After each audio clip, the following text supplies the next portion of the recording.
മകൻ 1-ാം ക്ലാസ്സുകാരനായതിന്റെ സന്തോഷമാണ് കോൺഗ്രസുകാരനായ K S Sabarinathan ഫേസ്ബുക്കിൽ പങ്കുവച്ചത്. ശബരിയും ദിവ്യയും മകനുമൊത്തുള്ള ചിത്രങ്ങളും മകന്റെ ചിത്രങ്ങളും പോസ്റ്റ് ചെയ്തു. പിന്നീട് അങ്ങോട്ട് ശബരിയുടെ പോസ്റ്റിന്റെ കമന്റ് ബോക്സിൽ നിറഞ്ഞത് ഭാര്യയും IAS ഉദ്യോഗസ്ഥയുമായ ദിവ്യ എസ് അയ്യരോടുള്ള വെറുപ്പാണ്. കോൺഗ്രസ് അനുകൂല പ്രൊഫൈലുകൾ 6 വയസ്സുകാരനായ കുഞ്ഞിനെയും വെറുതെ വിട്ടില്ല എന്ന് നമുക്ക് തോന്നും. മലയാളികളുടെ സോഷ്യൽ മീഡിയ സ്വഭാവ വൈകൃതത്തിൻ്റെ മറ്റൊരു കാഴ്ചയും ഇന്ന് കേരളം കണ്ടു. അത് നടൻ ഷൈൻ ടോം ചാക്കോയ്ക്കും കുടുംബത്തിനുമുണ്ടായ അപകട വാർത്തയുമായി ബന്ധപ്പെട്ടാണ്. അപകടത്തിൽ മരിച്ച ഷൈനിൻ്റെ അച്ഛനെയും കുടുംബാംഗങ്ങളെയും എല്ലാം ഷൈനിൻ്റെ ലഹരി ഉപയോഗം ചൂണ്ടിക്കാട്ടി പരിഹസിച്ചും അധിക്ഷേപിച്ചും കമൻറ്റുകൾ നിറയുകയാണ്. ദുഃഖകരമായ കാര്യമാണ്. കുഞ്ഞിനെ പോലും വിടാതെയാണ് ഈ കമൻറ്റ് ബോക്സുകാർ ഈ കാര്യങ്ങൾ ചെയ്യുന്നത്. പോസ്റ്റ് താഴെ കുഞ്ഞിനെ അധിക്ഷേപിച്ചുള്ള കമൻറ്റുകൾ നിരവധിയാണ്. അത് വീണ്ടും പറയേണ്ടതെന്നതിൽ സങ്കടമുണ്ട്. കുഞ്ഞിനെ മുടി വളർത്തിയതിനെതിരെ പരിഹാസ അധിക്ഷേപ കമൻറ്റുകൾ ഏറെ താഴെ വരികയാണ്. കുഞ്ഞിൻ്റെ ലിംഗസ്വത്വം ചോദ്യം ചെയ്തു പോലും ഹീനമായ അധിക്ഷേപമുണ്ട് എന്നാണ് പറയുന്നത്. കുഞ്ഞിനെ കാർട്ടൂൺ കഥാപാത്രങ്ങളുടെ പേര് വിളിച്ച് അധിക്ഷേപിക്കുന്നു. അങ്ങനെ ആണ് ദിവ്യ എസ് അയ്യർക്കെതിരെ അറപ്പുളവാക്കുന്ന ഭാഷയിൽ സൈബർ ആക്രമണം നടക്കുന്നുവെന്നാണ്. ഫോട്ടോയിൽ ശബരിയും കുഞ്ഞും മാത്രമായിരുന്നുവെങ്കിൽ ഓക്കെ ആയിരുന്നു എന്ന് ചിലർ പറയുന്നു. കുഞ്ഞു ഉമ്മ വയ്ക്കുന്ന ചിത്രം ഇൻസ്റ്റാഗ്രാമിൽ പങ്കുവെച്ച് ദിവ്യ എസ് അയ്യർ അതിനുശേഷം ഈ വല്ലാതെ അധിക്ഷേപം വന്നതോടെ ഇങ്ങനെ എഴുതിയവർ ഭാഗ്യം ആ FB പേജുകളിൽ നടക്കുന്നതൊന്നും ഞങ്ങൾ അറിഞ്ഞില്ല എന്ന ക്യാപ്ഷനോടെയാണ് അവർ ആ പോസ്റ്റ് ഫോട്ടോ ഷെയർ ചെയ്ത്. ദിവ്യയുടെ സർക്കാർ അനുകൂല നിലപാടിൽ കോൺഗ്രസ് നേതാക്കൾക്കുൾപ്പെടെ വിയോജിപ്പുണ്ട് എന്ന് നമുക്കറിയാം. അത് വിയോജിപ്പാണ്. KK രാഗേഷിനെ അഭ്യർത്ഥിച്ചുള്ള ദിവ്യ എസ് അയ്യരുടെ പോസ്റ്റ് വിവാദമാവുകയും ചെയ്തിരുന്നു. സംഭവിക്കാറുള്ളതാണ്. KK രാഗേഷ് വിശ്വസ്തയുടെ പാഠപുസ്തകമെന്ന് ദിവ്യ വിശേഷിപ്പിച്ചു എന്ന് നമുക്കറിയാം. നിശിത വിമർശനവുമായി കോൺഗ്രസ് നേതാക്കളും അനുഭാവികളും രംഗത്തെത്തി. അതും ഒരളവോളം വിമർശനം വരുന്നത് തെറ്റില്ല. പക്ഷേ ഭർത്താവ് ശബരിനാഥൻ്റെ പോസ്റ്റുകൾക്ക് താഴെ വന്ന് സൈബർ അധിക്ഷേപം വന്നു. എഴുതിയതെല്ലാം ഉത്തമ ബോധ്യത്തിലെന്നായിരുന്നു ദിവ്യയുടെ വിശദീകരണം. അത് വിമർശനത്തിനപ്പുറത്തേക്ക് അധിക്ഷേപം തന്നെയായി മാറി. പിന്നീട് കുറെ കഴിഞ്ഞപ്പോൾ മുതിർന്ന കോൺഗ്രസ് നേതാക്കൾ വരെ ദിവ്യക്കെതിരെ വലിയ വിമർശനം ഉയർത്തിയിരുന്നു. അത് അഭിനന്ദനം സതുദ്ദേശപരമെങ്കിലും വീഴ്ച ഉണ്ടെന്ന് ശബരിനാഥനും അന്ന് പറഞ്ഞു. അദ്ദേഹവും രാഷ്ട്രീയമായ നിലപാടെടുത്തു. ദിവ്യ എസ് അയ്യർ മുമ്പും പിണറായിയെയും സർക്കാരിനെയും പുകഴ്ത്തിയിരുന്നു. അത് നമുക്കറിയാം. പിണറായി വളരെയധികം ആരാധന തോന്നിയ വ്യക്തിയാണെന്ന് അഭിമുഖത്തിൽ അവർ പറഞ്ഞിട്ടുണ്ട്. പിണറായി വിജയൻ വളരെ ദൃഢമായ തീരുമാനങ്ങൾ എടുക്കുന്ന വ്യക്തിയാണെന്ന് പൊതുചടങ്ങിലും അവർ പറഞ്ഞു. കോവിഡ് നിയന്ത്രണം, വിഴിഞ്ഞം വികസനം തുടങ്ങി പലതവണ പിണറായി അവർ പുകഴ്ത്തിയിട്ടുണ്ട്. MP ആയ ഘട്ടത്തിൽ K രാധാകൃഷ്ണൻ ആശ്രയിച്ചിരിക്കുന്ന ചിത്രം പോസ്റ്റ് ചെയ്ത് വിവാദമായിരുന്നു.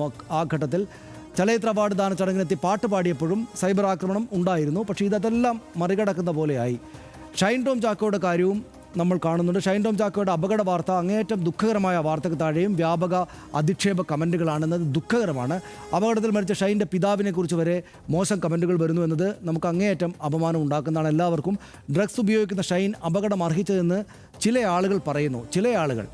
ഡ്രഗ്സ് ഉപയോഗിച്ച് ഷൈൻ ഓടിച്ചതാകാൻ വണ്ടിയെന്ന് ചിലർ പറയുന്നു.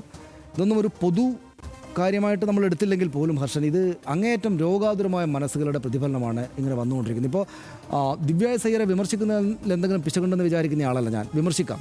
രാഷ്ട്രീയം മനസ്സിലുള്ള ആളുകൾക്കെല്ലാം അവർ ഞങ്ങളുടെ കൂടെ നിൽക്കേണ്ട ആളാണ്. പക്ഷേ അവരെ പിണറായിയെ അമിതമായി പുകഴ്ത്തുന്നു എന്ന രാഷ്ട്രീയ വിമർശനമൊക്കെ ആകാം. പക്ഷേ ഇത് വിമർശമല്ല, ഇത് അധിക്ഷേപമാണ്. ആ അധിക്ഷേപം എങ്ങനെ അതിര് കടന്നിട്ട് ചെറിയ കുഞ്ഞിൻ്റെ ഫോട്ടോ, ഇപ്പോൾ എല്ലാവരും ചെയ്യുന്ന പോലെ സ്കൂളിലേക്ക് പോകുന്ന സന്തോഷകരമായ ഒരു മുഹൂർത്തത്തിൻ്റെ ഫോട്ടോ ഇട്ടപ്പോൾ പോലും ഇങ്ങനെ കയറി ചീത്ത വിളിക്കുകയാണ്. അങ്ങേയറ്റം ദുഃഖകരമായ കാര്യം അല്ലേ? അവർ തിരുത്തേണ്ടതാണ്. വലിയ നിയമ നടപടികളിലേക്ക് തന്നെ പോകേണ്ടതാണ്.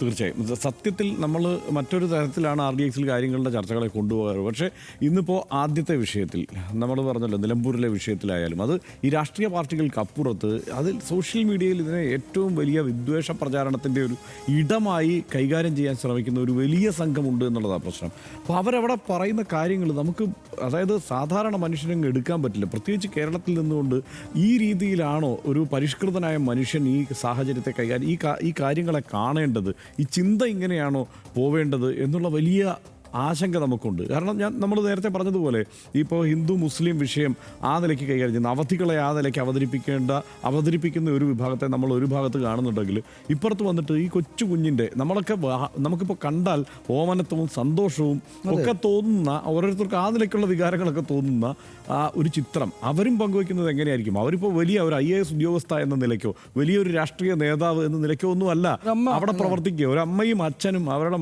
കുട്ടിയുടെ മകൻ സ്കൂളിൽ പോകുന്ന ഓണത്തിൻ്റെ ആദ്യ ദിവസത്തെ ചിത്രം പങ്കുവെക്കുമ്പോൾ അതിൻ്റെ അടിയിൽ പോയിട്ട് രാഷ്ട്രീയം പറയുന്നത് തന്നെ മോശമാണ്, അവിടെ പോയി തോന്നിയാസം പറയുന്നത് എന്തൊരു അശ്ലീലമാണ്. അത് ഇങ്ങനെ തുടർച്ചയായി ചെയ്തുകൊണ്ടിരിക്കുക. ഇതിനകത്ത് ഒന്ന് സോഷ്യൽ മീഡിയ എന്നത് അവർ വിശാലമായ സങ്കല്പത്തിൽ നമ്മൾ നോക്കിക്കഴിഞ്ഞാൽ നമ്മുടെ അറിവ് വർദ്ധിപ്പിക്കാനും അറിവ് പകർന്നു കൊടുക്കാനും അല്ലെങ്കിൽ സൗഹൃദം കൂടുതൽ ദൃഢമാക്കാനും കൂടുതൽ സൗഹൃദങ്ങൾ ഉണ്ടാക്കാനും ഒക്കെയാണെന്ന് അവർ വ്യാഖ്യാനിക്കുന്നു ഇതിൻ്റെ ആൾക്കാർ. പക്ഷേ അത് മാത്രമല്ലല്ലോ നടക്കുന്നത്. തീർച്ചയായും വിദ്വേഷ പ്രചാരണവും രാഷ്ട്രീയ പ്രചാരണവും മറ്റു പല തരത്തിലുള്ള കാര്യങ്ങളെല്ലാം അതിനകത്ത് നടക്കും. അതൊക്കെ ശരിയാണ്. പക്ഷേ രോഗഗ്രസ്തമായ ഒരു മനസ്സ് മൊത്തം സമൂഹത്തിന് ഉണ്ടാക്കി കൊടുക്കുന്ന തരത്തിൽ അല്ലെങ്കിൽ അത്തരം ചിന്തകൾ ദിനത്തിൽ ഇപ്പോൾ ഒരു മനുഷ്യൻ്റെ മനസ്സിൽ ഇല്ലാത്ത ചിന്തയെ അവിടെ ഇട്ടുകൊടുക്കുന്നു എന്ന നിലയ്ക്ക് പെരുമാറുന്നത് എന്തൊരു സങ്കടകരമായ അവസ്ഥയാണ്. ഇതിൽ എനിക്ക് ഏറ്റവും വിഷമം തോന്നിയത് ഷൈൻ ടോം ചാക്കോയുടെ കാര്യം കൂടിയാണ്. ഷൈൻ ടോം ചാക്കോയുടെ അപകടമുണ്ടായിരിക്കുന്നു. ഷൈൻ ടോം ചാക്കോയുടെ അച്ഛൻ മരിച്ചു. അപ്പോൾ തമിഴ് ചാനലുകളിൽ അവിടെ ഈ തമിഴ് ചാനലുകൾ ഈ ഷൈൻ ടോം ചാക്കോയുടെ അനിയൻ്റെ അടുത്ത് എന്താണ് സംഭവിച്ചത് എന്നൊക്കെ ചോദിക്കുമ്പോൾ വളരെ കൃത്യമായിട്ട് നമുക്കറിയാലോ വളരെ ഓപ്പണായിട്ട് ഉത്തരം പറയുന്നവരാണ് ആ കുടുംബം മുഴുവൻ. അപ്പോൾ അങ്ങനെ പറയുകയാണ്, ഞങ്ങൾ ബാംഗ്ലൂർ ഇതുപോലെ ഷൈൻ ടോം ചാക്കോയുടെ ചികിത്സയ്ക്ക് പോവുകയായിരുന്നു, റീഹാബിന് പോവുകയായിരുന്നു എന്നൊക്കെ അനിയൻ വിശദമായി തന്നെ പറഞ്ഞു കൊടുക്കുകയാണ്. ഇതിനാണ് പോകുന്നത്. ആ യാത്രക്കിടയിൽ സംഭവിച്ച ഒരു ദുരന്തം അതിനെ ഇങ്ങനെയാണോ കാണേണ്ടത്? ഒന്ന് ഇത് എനിക്ക് തോന്നുന്നു ഈ എക്സൈസ് വകുപ്പൊക്കെ ഉണ്ടല്ലോ, ഈ മയക്കുമരുന്നിനെതിരായ പ്രചാരണം നടത്തുന്നതിന് മുമ്പ് ആദ്യം ചെയ്യേണ്ടത് മയക്കുമരുന്ന് ഉപയോഗിക്കുന്ന ആളുകൾ, അതിനടിമകളാകുന്ന ആളുകൾ വിക്റ്റിമാണ് എന്നുള്ള ബോധ്യം സമൂഹത്തിനുണ്ടാക്കി ഇടപെടൽ ആദ്യം നടത്തണം. ഇത് കുറ്റക്കാരല്ല ഇരകളാണെന്നുള്ള ബോധ്യം സമൂഹത്തിനുണ്ടാക്കി കൊടുക്കാനുള്ള ഇടപെടൽ ആദ്യം നടത്തണം. അതായിരിക്കും ഒരുപക്ഷെ ഈ മയക്കുമരുന്നിനെതിരായ ഏറ്റവും മികച്ച ഒരു ഡ്രൈവ് എന്ന് തന്നെയാണ് ഞാൻ കരുതുന്നത്. അതിനകത്ത് ഇവർ ചെയ്തിരിക്കുന്ന ഈ ആളുകൾ വന്ന് പറയുന്നതൊക്കെ കേട്ടാൽ വണ്ടി ഓടിച്ചത് ഷൈൻ ടോം ചാക്കോ ആയിരിക്കും, എന്നാൽ പിന്നെ അച്ഛനെ ഏതെങ്കിലും തരത്തിൽ അപായപ്പെടുത്താൻ വേണ്ടിയിട്ടായിരിക്കും, ഇങ്ങനെ മട്ടിലൊക്കെയുള്ള കമൻറ്റുകൾ ഇതിൻ്റെ താഴേക്ക് വന്നുകൊണ്ടിരിക്കുകയാണ്. ആ കുടുംബം എത്രത്തോളം വലിയൊരു ദുരന്തത്തിലൂടെയാണ് കടന്നു പോകുന്നത്. സത്യം പറഞ്ഞു കഴിഞ്ഞാൽ ഈ മയക്കുമരുന്ന് എപ്പിസോഡ് ഉണ്ടല്ലോ കേരളത്തിലെ, അതിൽ രംഗത്ത് വന്ന് അതുമായി ബന്ധപ്പെട്ട് പല പ്രമുഖരെയും ചോദ്യം ചെയ്യുകയും പിടികൂടുകയും ഒക്കെ ചെയ്തു. ഈ കാര്യത്തിൽ ഏറ്റവും മാതൃകാപരമായ നിലപാട് സ്വീകരിച്ച നടൻ ഷൈൻ ടോം ചാക്കോ എന്നുള്ള കാര്യത്തിൽ ഒരു സംശയമില്ല. കാരണം ഷൈൻ ടോം ചാക്കോയെ സത്യത്തിൽ അവിടെ അറസ്റ്റ് ചെയ്യപ്പെടേണ്ടതോ ഒക്കെ ആയിട്ടുള്ള ഒരു സാഹചര്യം ഒന്നുമില്ല. ഇതൊന്നും പറയാതെ നൈസായി ഊരിപ്പോകാവുന്ന ഒരു സാഹചര്യം ഉള്ളപ്പോഴാണ് ഷൈൻ ടോം ചാക്കോയെ മറ്റൊരു ഒരു ആരോപണത്തിൻ്റെ വെളിച്ചത്തിൽ അവിടേക്ക് വിളിപ്പിക്കുക മാത്രമാണ്. നേരെ അവിടെ ചെന്നിട്ട് പറയുന്നത് എനിക്ക് റീഹാബ് ആവശ്യമുണ്ട്, എനിക്ക് ചികിത്സ ആവശ്യമുണ്ട്, എനിക്ക് രക്ഷയില്ല, ഇതിനകത്തൊന്ന് രക്ഷപ്പെടാൻ വലിയ ബുദ്ധിമുട്ടുണ്ട്, ഞാനത് ശ്രമിച്ചുകൊണ്ടിരിക്കുകയാണെന്ന് അങ്ങനെ പറഞ്ഞ ഒരാളാണ്. അതുമാത്രമല്ല ഹർഷൻ, അതായത് എത്രക്ക് റെസ്പെക്റ്റ് അർഹിക്കുന്ന ഒരു അച്ഛനാണ്, പിതാവാണ് അദ്ദേഹം ആലോചിച്ചു. അതായത് അദ്ദേഹം മികച്ച അധ്യാപകനുള്ള അവാർഡ് കിട്ടിയ ഒരു അധ്യാപകനായിരുന്നു എന്നാണ് ഞാനിവിടെ വായിച്ചിട്ടുള്ളത്. ലാൽ ജോസിനോ അങ്ങനെയുള്ള ബന്ധങ്ങളിലൂടെയാണ് ഷൈൻ ടോം ചാക്കോ സിനിമയിലേക്ക് വരുന്നതെന്നാണ് ഞാൻ വായിച്ചിട്ടുള്ളത്. ഷൈൻ ടോം ചാക്കോ ഒന്ന് ആലോചിച്ച് നോക്കൂ, വളരെ മുതിർന്ന സിനിമാ നടനായിട്ടുള്ള വലിയ പോപ്പുലാരിറ്റിയുള്ള ആ മകന് ഒരു പ്രശ്നമുള്ളപ്പോൾ ആ മകൻ്റെ ചികിത്സയ്ക്ക് വേണ്ടിയിട്ട് ഇത്രയും ദൂരെ അച്ഛനും അമ്മയും സഹോദരനും കൂടിയാണ് പോകുന്നത്. ഒരു കുടുംബം അപ്പാടെ പോവുകയാണ് ഒരു വാഹനത്തിനകത്ത്. ആ അച്ഛൻ അദ്ദേഹത്തിൻ്റെ വളരെ മുതിർന്ന മകനൊരു പ്രശ്നമുള്ളതുകൊണ്ട് ഈ പ്രശ്നം പരിഹരിക്കൽ നമ്മുടെ എല്ലാ ഉത്തരവാദിത്തമാണെന്ന് കണ്ട് പോവുകയാണ് ആ യാത്രയിലേക്ക്. അപ്പോൾ എത്രക്ക് വലിയ ആദരവ് അർഹിക്കുന്ന ഒരു മനുഷ്യനാണത് എന്ന് ആലോചിച്ച് നോക്കും. അപ്പോൾ ആ അച്ഛൻ പറയുന്നതുകൊണ്ടാണ് അദ്ദേഹം അതിന് വഴങ്ങിയിട്ട് അങ്ങോട്ടേക്ക് പോകുന്നത്. ഞാൻ മനസ്സിലാക്കിയത്, നമ്മുടെ സിനിമാ ബന്ധമുള്ള സുഹൃത്തുക്കളൊക്കെ പറഞ്ഞ് ഞാൻ കേട്ടിട്ടുള്ളത്, ആ ഷൈൻ ടോം ചാക്കോയെ കൊണ്ടു നടക്കുന്നത് ഈ അച്ഛനും അമ്മയും ചേർന്നായിരുന്നു. അവരായിരുന്നു കാര്യങ്ങൾ പറയുന്നത്. അവർക്കറിയാമായിരുന്നു ഈ പ്രശ്നമുണ്ട്, അത് പരിഹരിക്കണമെന്ന് അവർക്കും അറിയായിരുന്നു. അവർ പറഞ്ഞതുകൊണ്ട് ഇദ്ദേഹം ഈ പറഞ്ഞ കുഴപ്പങ്ങളൊക്കെ ഉണ്ടായപ്പോൾ നേരെ പോലീസിനെ കൂടെ നിർദ്ദേശത്തോടെ പോയിരിക്കുകയാണ്. അപ്പോൾ ഇത്രയ്ക്ക് കാര്യങ്ങൾക്ക് വഴങ്ങി നന്നായിട്ട് പോകുന്നൊരു കുടുംബത്തിനകത്ത് ഇങ്ങനെ ഒരു പ്രശ്നം ഉണ്ടായപ്പോൾ ഒരു മനുഷ്യൻ പോലും അവിടെ ചെന്ന് ഇത് പറയാൻ പാടില്ലാത്തതാണ്. ഇവരെഴുതുന്ന ആളുകളുടെ ഒക്കെ ബന്ധുക്കൾക്കും സുഹൃത്തുക്കൾക്കും അവരവർക്ക് തന്നെയും എന്തൊക്കെ പ്രശ്നങ്ങൾ വന്നുകൂടായികയില്ല. ഇതിനകത്തൊരു പ്രശ്നം, ഈ രോഗാതുരമായ കമൻ്റ് എഴുതുന്ന ആളുകളുടെ പ്രശ്നം. ഹർഷൻ, കഴിഞ്ഞ ദിവസം ഞാനൊരു കേരളത്തിലെ ഏറ്റവും വായനക്കാരുള്ള ഏറ്റവും വലിയ പത്രത്തിലൊരു വാർത്ത കണ്ടിട്ട്, അതിന് ഓൺലൈനിലൊരു വാർത്ത കണ്ട് ഞാൻ ഞെട്ടിപ്പോയി. അതായത് നമ്മുടെ നവ്യ നായർ ഒരു സാധാരണ സ്ത്രീകളിടുന്ന ഒരു ഉടുപ്പ് ഇട്ടിട്ട് എന്തോ ഒരു ഫോട്ടോ ഇട്ടിരിക്കുകയാണ്. ഞാൻ ആ ഫോട്ടോ ഇവിടെ വന്നതാണെന്ന് ഞാൻ കണ്ടില്ല, പക്ഷേ ആ ഫോട്ടോ വെച്ചിട്ട് വാർത്ത കൊടുത്തിരിക്കുകയാണ്. ഈ ഓൺലൈൻ ഏറ്റവും വലിയ പത്രത്തിൻ്റെ ഓൺലൈനാണ്. അവരെഴുതിയിരിക്കുകയാണ്, ഞങ്ങളിങ്ങനെ പ്രതീക്ഷിച്ചില്ല, ഇത് കൊച്ചു കേരളമാണ്, ഞങ്ങളുടെ ബാലാമണി ഇങ്ങനല്ല, നവ്യ നായരുടെ വസ്ത്രത്തിനെതിരെ വിമർശനം എന്നാണ് എഴുതി വെച്ചിരിക്കുന്നത്. എന്ന് വെച്ചൊരു പോസിറ്റീവായ കാര്യം പോലെ അവർ വളരെ സാധാരണമായ ഈ പറയുന്ന പത്രത്തിൻ്റെ ഈ വാർത്തകളുടെ എല്ലാം ഗോൾഡ് സ്റ്റാൻഡേർഡ് മാധ്യമപ്രവർത്തനം നടത്തുന്ന പത്രമാണല്ലോ. ആ പത്രത്തിൻ്റെ ഈ ഓൺലൈൻ ചാനലിലെ ഇത്തരം വാർത്തകളുടെ എല്ലാം തലക്കെട്ടിൽ ഇത് വിമർശനം എന്നാണ്. വിമർശനം, അതാണ് ഞാൻ പറഞ്ഞത്. വിമർശനം എന്ന് വെച്ചാൽ അധിക്ഷേപങ്ങളെല്ലാം വിമർശനം. ഇത് കൊച്ചു കേരളം എന്ന് വെച്ചാൽ ഈ കേരളത്തിൽ ആളുകൾ ഇട്ട് നടക്കുന്ന സാധാരണമായ ഒരു വസ്ത്രം അവരിട്ടിരിക്കുന്നത്. സാധാരണ വസ്ത്രം നമ്മുടെ ഓഫീസിലും ഈ പത്രത്തിൻ്റെ ഓഫീസിലും ഇതുപോലെയുള്ള വസ്ത്രങ്ങളിട്ട് സ്ത്രീകൾ നടക്കുന്നുണ്ട്. ഒരു പ്രശ്നമില്ലാത്തൊരു വസ്ത്രം. അതിൻ്റെ താഴെ ഇതുപോലെ മനോരോഗികളായിട്ടുള്ള ആളുകൾ എഴുതി വെച്ചിരിക്കുന്ന കമൻറ്റിനെ അപ്പ് ചെയ്തിട്ട് വാർത്ത കൊടുക്കുക. അതിനെ എതിർത്തുകൊണ്ട് പോലുമല്ല. അതായത് നമ്മൾ പണ്ടൊക്കെ ട്രെയിനിൻ്റെ കക്കൂസിൻ്റെ ചുമരുകളിൽ ആളുകൾ എഴുതി വെക്കും.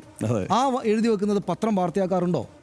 അത് ഒഴിവാക്കി കളയല്ലേ ചെയ്യുക. അപ്പോൾ ഇവർക്ക് ഈ മനോരോഗികളായിട്ടുള്ള കമൻ്റ് എഴുത്തുകാർക്ക് പ്രോത്സാഹനം കൊടുക്കുന്ന വലിയ സംവിധാനങ്ങൾ രംഗത്ത് വരികയാണ്. വലിയ സംവിധാനങ്ങൾ ഏറ്റവും പ്രധാനപ്പെട്ട അത് ഇതിൽ പക്ഷേ ഒരു പ്രശ്നമുണ്ട്. പക്ഷേ ഈ പ്രശ്നത്തിൽ ഈ നവ്യ നായരുടെ വളരെ സാധാരണമായ ഒരു വസ്തുവായിട്ട് അവരൊരു ഫോട്ടോ ഇട്ടപ്പോൾ ആ ഫോട്ടോയെ ഇങ്ങനെ ഒരു ദുർനോട്ടത്തിലൂടെ വലിയ ഡിസ്പ്ലേസ് ചെയ്തിട്ട് കൊടുത്ത ഒരേ ഒരു പത്രമേ ഉള്ളൂ. ഞാൻ എല്ലാ പത്രത്തിൻ്റെ ഓൺലൈൻ നോക്കി, അവിടെ ആർക്കും ഒരു പ്രശ്നവുമില്ല.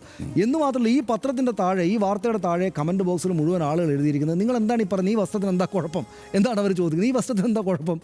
ഈ പത്രം നടത്തുന്ന വനിതാ മാസികയുണ്ട്. ആ മാസികക്കകത്ത് വളരെ മോഡേൺ ആയിട്ടുള്ള വസ്ത്രങ്ങൾ, നമ്മുടെ കേരളത്തിലെ സ്ത്രീകളും പുരുഷന്മാരുമൊക്കെ ഈ നാട്ടിലുണ്ടാകുന്ന പുതിയ പുതിയ ഫാഷൻ ഡ്രസ്സുകളും ആദ്യം പരിചയിച്ച മാധ്യമങ്ങളിലൊന്ന് അവരുടെ വനിതാ മാസികയാണ്. എന്നിട്ട് അവർ അപ്പോൾ അവിടെ ഇരുന്നിട്ട് ഒരാൾ, ഈ കമൻ്റ് എഴുത്തുകാരൻ്റെ മനോനിലയുള്ള ഒരാൾ ഈ വാർത്ത എഴുതി വിടുകയാണ്. അപ്പോൾ അവർക്ക് അപ്പം ഇതിനൊരു പ്രശ്നം, ഞാൻ പറഞ്ഞത് ഈ ദിവ്യ എസ് അയ്യരുടെ ഫോട്ടോയ്ക്ക് താഴെ ഇടുന്ന കമൻ്റ് എഴുതുന്ന ആളുകളാണെങ്കിലും ഷൈൻ ടോം ചാക്കോ ഉണ്ടായിരിക്കുന്ന അപകടത്തിന് താഴെ ഇടുന്ന കമൻ്റ് എഴുതുന്ന ആളുകൾക്കാണെങ്കിലും എവിടെ നിന്നും ഒരു പ്രോത്സാഹനം കൂടെ കിട്ടുന്നുണ്ട്. അത് പരസ്പരം അവർ പ്രോത്സാഹിപ്പിച്ചിട്ടാണ് പോകുന്നത്. അതിന് ഇമാതിരിയുള്ള ഉത്തരവാദിത്തമുള്ള താജ്യഗ്രാഹ്യ വിവേചന ശേഷി എന്നൊരു സംഗതി, ഗ്രഹിക്കാനും ഗ്രഹിക്കാനുള്ള വിവേചന ശേഷിയുള്ള ആളുകൾ വേണം ഇത്തരം വാർത്തകൾ കൊടുക്കണമോ വേണ്ടയോ എന്ന് തീരുമാനിക്കും. ഇത്തരം മാനസിക വൈകൃതമുള്ള ഒരാളിടുന്ന ഒരു കമൻറ്റ്, അയാൾക്കറിയാമല്ലോ ഇത് ഞാനിട്ട കമൻ്റ് ആയിരിക്കുമെന്ന്. ആ കമൻറ്റ് കേരളത്തിലെ ഏറ്റവും പ്രശസ്തമായ പത്രത്തിന്റെ ഓൺലൈനിൽ തലക്കെട്ടായിട്ട് വരികയാണ്. അയാൾ നാളെ എഴുതും. അയാൾ നാളെ മറ്റൊരു നടി വന്നു കഴിഞ്ഞാൽ അയാൾ നാളെയും എഴുതും. അപ്പോൾ അതിനെ ഒഴിവാക്കി കളയുക. കക്കൂസിൻ്റെ ചുമരിലെഴുത്ത് ആരെങ്കിലും ഫോട്ടോ എടുത്ത് പ്രദർശിപ്പിക്കാറുണ്ടോ? പണ്ട് ഇല്ലല്ലോ. അത് അവിടെ നടക്കും. അങ്ങനെയുള്ള മനുഷ്യർ, രോഗാതുരമായ മനുഷ്യർ അവിടെ ഉണ്ട്. അതിനെ എതിർക്കാനായിട്ട് നിങ്ങൾക്ക് പറയാം. അതിന് കോമഡി എന്താ വെച്ചാൽ, ആ പത്രം മറ്റ് ചില സാഹചര്യങ്ങളിൽ സൈബർ ആക്രമണം എന്നൊക്കെ എഴുതിക്കൊണ്ടിരുന്ന ആൾ നവ്യ നായരുടെ ഉടുപ്പിൻ്റെ കാര്യത്തിൽ ഇത് കൊച്ചു കേരളം, ഞങ്ങളുടെ ബാലാമണി ഇങ്ങനല്ല. ഇതൊരു കാര്യമുണ്ട്. ഈ ഷൈൻ ടോം ചാക്കോയുടെ കാര്യത്തിൽ വളരെ ഇന്നിപ്പം വൈകിട്ട് ആസിഫ് അലി പറഞ്ഞു, ഈ ഷൈൻ ടോം ചാക്കോയുടെ എല്ലാ കുസൃതികളും നമ്മൾ ആസ്വദിച്ചിട്ടുണ്ട്. ഷൈൻ ടോം ചാക്കോയോട് കുഴപ്പം ഒപ്പിക്കുമ്പോൾ നമ്മൾ വിമർശിച്ചിട്ടുണ്ട്, ദേഷ്യപ്പെട്ടിട്ടുണ്ട്, ഉപദേശിച്ചിട്ടുണ്ട്, വഴക്ക് പറഞ്ഞിട്ടുണ്ട്, ഇതെല്ലാം ഉണ്ട്. അങ്ങനെ ഒരാളാണ് ഷൈൻ ടോം ചാക്കോ. അപ്പോൾ ഈ സമയം എന്ന് പറയുന്നത് നമ്മളുടെ എല്ലാം പിന്തുണ ഷൈന് വേണ്ട ഒരു സമയമാണ്. ആ സമയത്ത് ഈ സൈസ് മര്യാദകൾ കാണിക്കരുത്. അല്ല, അത് മാത്രമല്ല, അദ്ദേഹം നമ്മുടെ സിനിമയിലെ ഏറ്റവും മികച്ചൊരു കലാകാരനാണ്. അദ്ദേഹത്തിന് വളരെ വലിയ പിന്തുണ കൊടുക്കുന്നുണ്ട്. അത് നമ്മൾ നേരത്തെ RDX വിഷയം എടുത്തപ്പോഴും അദ്ദേഹത്തിന് ഈ മയക്കുമരുന്നുമായി ബന്ധപ്പെട്ട അദ്ദേഹം ചെന്നുപെട്ടിരിക്കുന്ന കുഴപ്പങ്ങൾ പരിഹരിച്ച് വരണം. അതായത് ദീർഘകാലത്തേക്ക്, ദശാബ്ദങ്ങളിലേക്ക് നമ്മളെ സിനിമയിലൂടെയും അഭിനയത്തിലൂടെയും ആനന്ദിപ്പിക്കാൻ ശേഷിയുള്ള ഒരാളാണ് അദ്ദേഹം. അങ്ങനെ കടന്നു വരണം എന്നാണല്ലോ നമ്മൾ വിചാരിക്കുന്നത്. അല്ലെങ്കിലും ഹർഷൻ, അതിനകത്ത് ഒരു കാര്യമുള്ളത്, വളരെ ചുരുക്കം, വളരെ ഒരു ചെറിയ മൈനോറിറ്റി മാത്രം, മൈന്യൂട്ടായിട്ടുള്ള ഒരു ശതമാനം ആളുകൾ മാത്രമാണ് ഇത്തരം മോശം കാര്യങ്ങൾ എഴുതുക. അത് ആംപ്ലിഫൈ ചെയ്യുന്നതാണ് സോഷ്യൽ മീഡിയയുടെ ഒരു പ്രത്യേകത.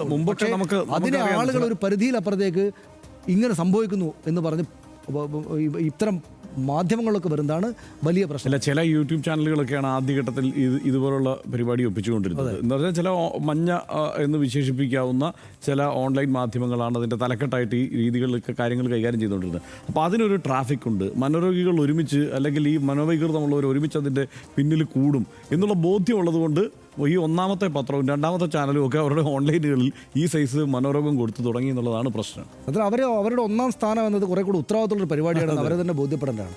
ഉയർന്ന IAS ഉദ്യോഗസ്ഥയെന്നോ രാഷ്ട്രീയ നേതാവെന്നോ അറിയപ്പെടുന്ന കലാകാരനെന്നോ അങ്ങനെയുള്ള പരിഗണനയൊന്നും നവമാധ്യമ വെട്ടുക്കിളി കൂട്ടത്തിൽ നിന്ന് പ്രതീക്ഷിക്കാൻ കഴിയില്ല. വ്യാജ പേരിൽ കാണാമറയത്തിരുന്ന് മനുഷ്യരെ കുത്തിവലിക്കുകയാണ് അവർ. വൈകൃത മനോഭാവം പേറി മനുഷ്യരുടെ ദുഃഖത്തിൽ ആനന്ദിക്കുകയാണ്.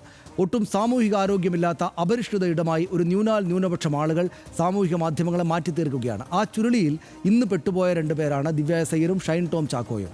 ഒരു ദുരന്തത്തിൽ സ്വന്തം അച്ഛനെ നഷ്ടപ്പെട്ട് വിറങ്ങലിച്ച് നിൽക്കുന്ന മനുഷ്യനെ ഇത്രയും ക്രൂരമായി അപഹസിക്കുകയും പ്രാകുകയും ചെയ്യാൻ മനുഷ്യർക്ക് എങ്ങനെ കഴിയും? 6-7 വയസ്സുള്ള കുട്ടിയെപ്പോലും ഇത്രയും ഹീനമായി അതിഹീന വാക്കുകൾ കൊണ്ട് അപമാനിക്കാൻ ഈ അധമരായ മനുഷ്യർക്ക് എങ്ങനെ കഴിയുന്നു എന്നോർത്ത് RDX പരിതപിക്കുന്നു.